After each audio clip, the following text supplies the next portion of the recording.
Chapter 25. The Doppelganger's Gambit.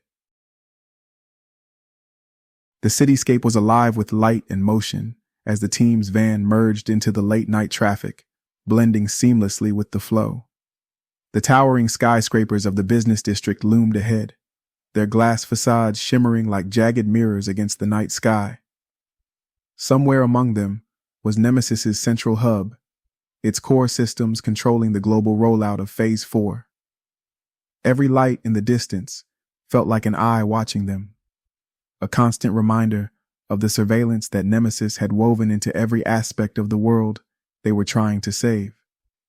Inside the van, the tension was palpable. Anderson navigated with practiced precision, his sharp eyes scanning every intersection and rearview mirror.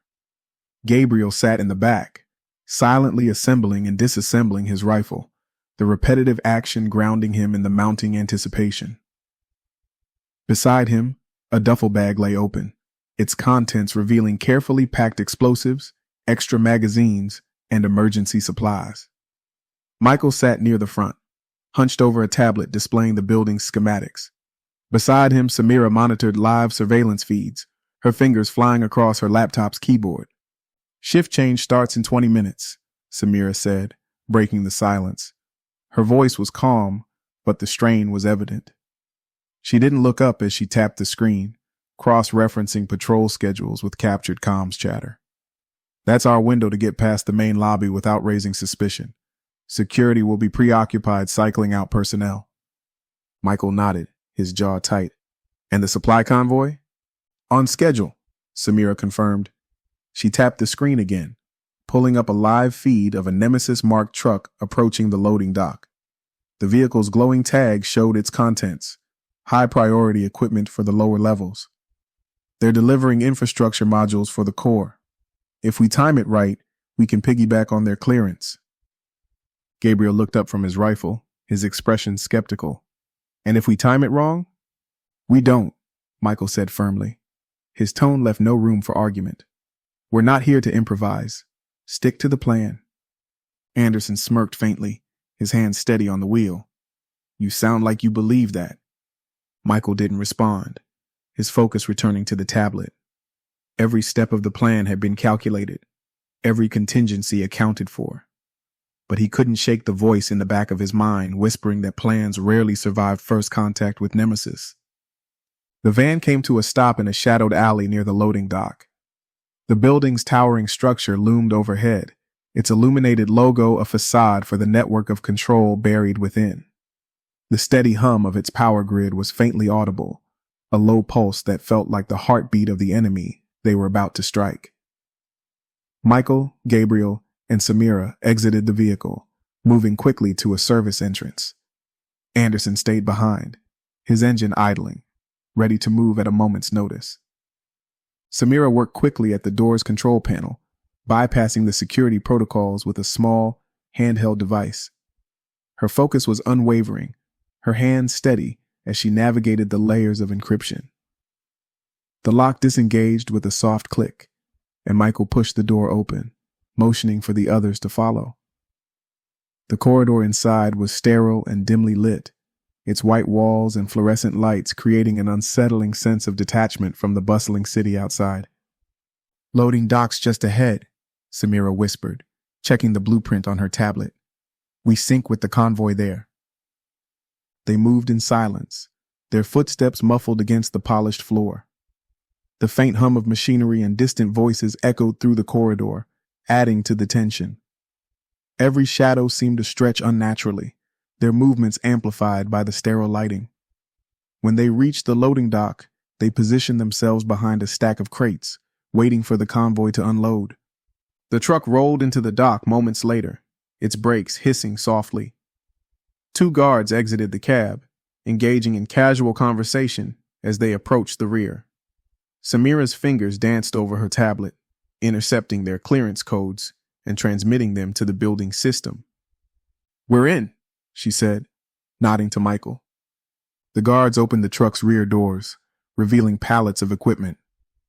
The team moved swiftly, blending into the activity as workers began unloading the cargo. Dressed in stolen uniforms, they moved with purpose, careful not to draw attention. Gabriel hefted a crate, his muscles straining as he adjusted its balance, muttering under his breath about Nemesis's love of heavy tech. Gabriel's voice crackled softly over their comms. So far, so good. What's next? Service elevator, Michael replied. It'll take us to the lower levels. From there, we access the core. As the workers cleared the last of the pallets, the team slipped away from the dock and into the elevator. Samira tapped into the panel, looping the camera feed as the elevator descended. The faint hum of its movement felt like the ticking of a clock, counting down to the inevitable confrontation. When the doors opened, they were met with the cold, sterile atmosphere of Nemesis's operational heart. The lower levels were a maze of server racks, control stations, and surveillance hubs, the hum of machinery almost deafening. Stay sharp, Michael said, leading the way. His voice was low, but the authority in it was enough to steady their frayed nerves. The main server room was massive, its walls lined with blinking lights and rows of servers that stretched toward the ceiling.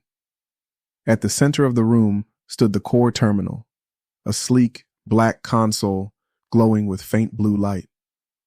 2 guards patrolled the perimeter, their movements methodical, their gazes sharp. Samira nodded to Gabriel, who moved silently toward the nearest guard. With precise efficiency, he incapacitated the man, catching him before he could make a sound. Michael dispatched the second guard just as quickly, and the team moved to the terminal. I'm in, Samira said, connecting her tablet to the core. The screen flooded with lines of code as she began uploading the virus. It'll take 3 minutes to propagate through their systems. 3 minutes we might not have, Gabriel muttered, taking up a defensive position near the door. As if on cue, an alarm blared, red lights flashing throughout the room. Michael's jaw tightened. We've been made. Hold them off. The first wave of Nemesis operatives stormed into the room moments later, their weapons raised. Gabriel and Michael opened fire, their movements synchronized as they fought to keep the attackers at bay. Bullets ricocheted off the server racks, sparks flying in every direction. 2 minutes, Samira called out, her voice strained as she worked. Make it faster, Michael growled, reloading his weapon. The firefight intensified, the operatives' numbers seeming to multiply with every passing second. Gabriel gritted his teeth, taking down another attacker with a well-placed shot. They just keep coming. Michael's focus remained unbroken. Hold the line. We're not leaving without that data. 1 minute, Samira announced, her hands flying over the keyboard. The team's position grew increasingly precarious as the operatives pressed forward. Anderson's voice crackled over the comms. Extraction point's getting hot. You need to move now. Not yet, Michael replied. Samira? Done, she said, disconnecting her tablet. The virus is in. Let's go. The team fell back, covering each other as they retreated through the maze of servers. The alarms continued to blare, the red lights casting ominous shadows on the walls.